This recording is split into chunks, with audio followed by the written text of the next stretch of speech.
So first, just start by telling us your name and what you do. Cool. My name's Jacob Clark. I'm trying to think. Everything that I do, it's kind of hard to put it all in a box. Mainly, I do videography as a whole, specialize in wedding films as well as commercial marketing materials for corporate companies. Awesome. So talk about how you got into what you do. So initially, I got into the whole creative space by actually Call of Duty. So I was about 14 years old, started doing graphic design for these different Call of Duty groups. Some of you guys may know of them.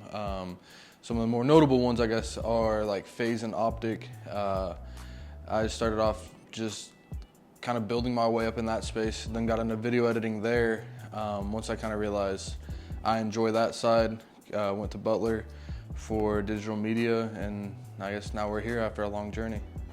Man, it's been a long journey. It looks like you've been killing the game out here, So when it comes down to that situation of, we always talk about this, and so I wanted to talk about this on camera with you. So when it comes down to you being an industry leader, talk about that shift from going from creator to industry leader in what you do.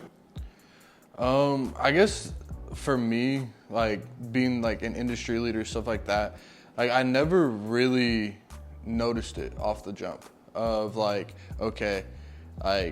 I'm pioneering a lane here in Wichita. But after talking to some people and kind of realizing that when I moved back from LA, I couldn't just be the kid going out and shooting for all these other agencies.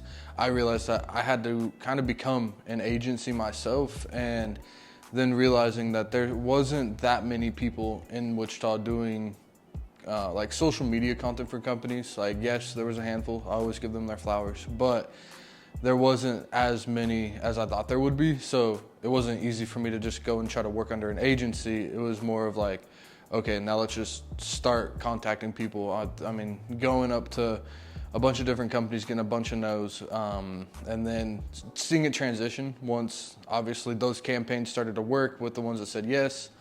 More and more people started accepting it. And it's really cool to see all these beginner videographers getting out there and really getting to it, because the industry is so wide open.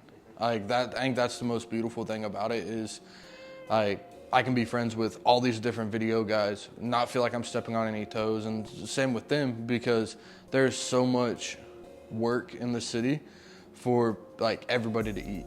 And I think that's one thing also the wedding space taught me. I mean, you look at it, there's 1,000 wedding videographers and photographers, to where you then see groups like Val, where all these vendors can get together and just be friends, even though they're technically in a competing lane. So talk about that though, because it's a lot of cities, Wichita is pretty good with that when it comes down to collaborating with like-minded creators, but a lot of cities have that standoffish mindset to where it's okay, well, I have to charge this $1,500, I got to charge this $2,000 because we're in such, so talk about how to stand out in an oversaturated industry.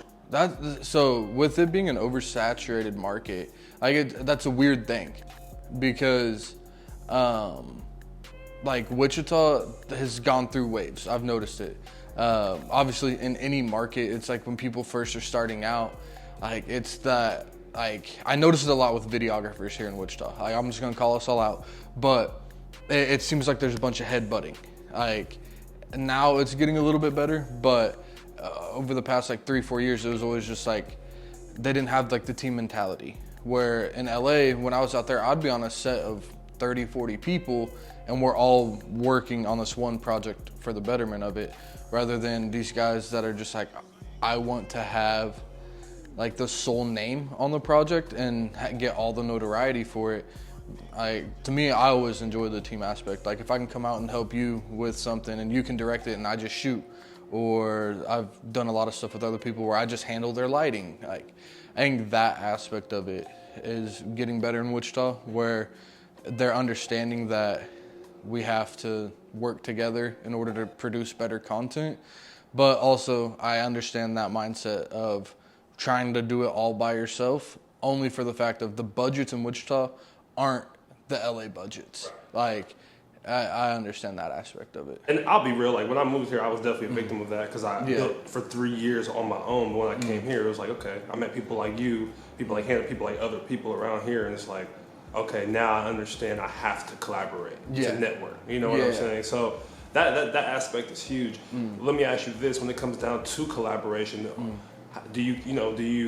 what is your stipulations? How do you pick your collaborations? Ooh, so picking collaborations for me, really, I just gotta like vibe with the person. Like that, first and foremost, if I can get along with whoever I'm working with and we can work together well, I think that is kind of my biggest thing.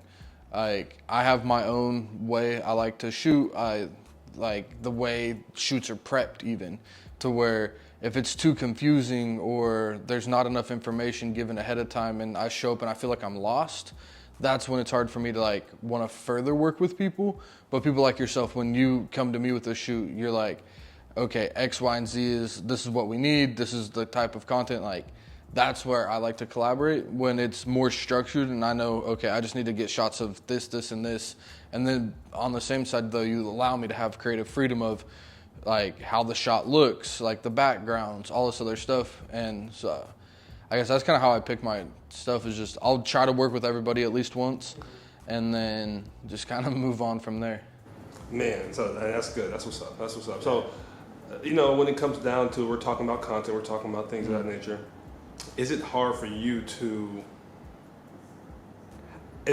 balance your own content as a creator and also create content for other people? Oh, 100%. So to me, like I go in waves of like I really want to focus on content for Manage to Create or Swift wedding films, but then when I get into the mix of shooting 4 or 5 times a week, then I'll have a wedding that weekend.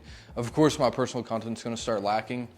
But one thing that I've been trying to do is really monitor like, okay, am I getting behind the scenes content? Like I'm looking into getting a couple different, like the smaller cameras, like I'm looking at the Osmo Action 5 right now, stuff like that to where I can get behind the scenes content easier. Cause right now I just try to do it all on my phone to where if we're at a wedding, I'll just pull my phone out real quick, get a couple clips and then shout out CapCut.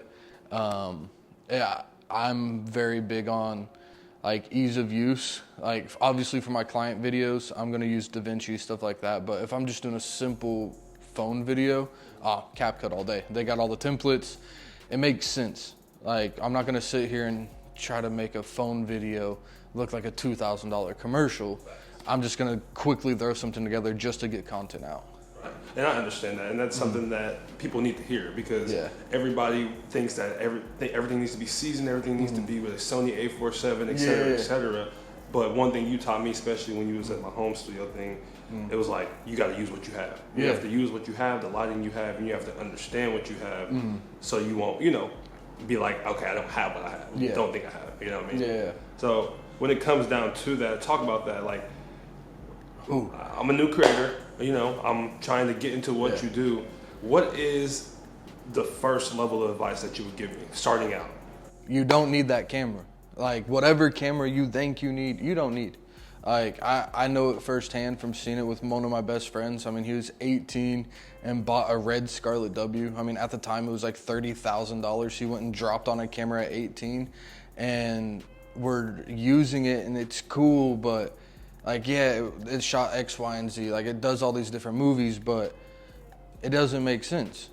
It was him and I running around trying to get these music videos, and we got to get it manual focus puller, stuff like that.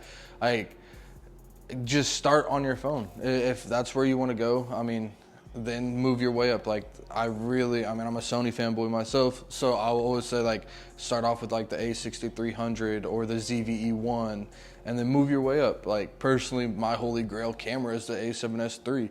Like, we sold the red Scarlett W, and he bought a couple more A7S IIIs, and that's all we use nowadays. So just honestly go for convenience. Like, don't go after anything that's going to make your work harder. Perfect. So, this is about you, bro. And so when it comes down to it, talk to the people about who your target market is and, how the best way to work with you. Okay. My target market really is almost anybody and everybody right now. I really want to start pushing our wedding company even more. So if you're a couple and you're engaged and you're looking to have a time capsule of your day's shot, feel free to reach out to us at Swift Wedding Films. Also, on the flip though, if you're a company owner or an entrepreneur that's looking to get content for your social media, you can find me at Manage to Create. My name is Jacob Clark, and this is Your Brand, Your Story.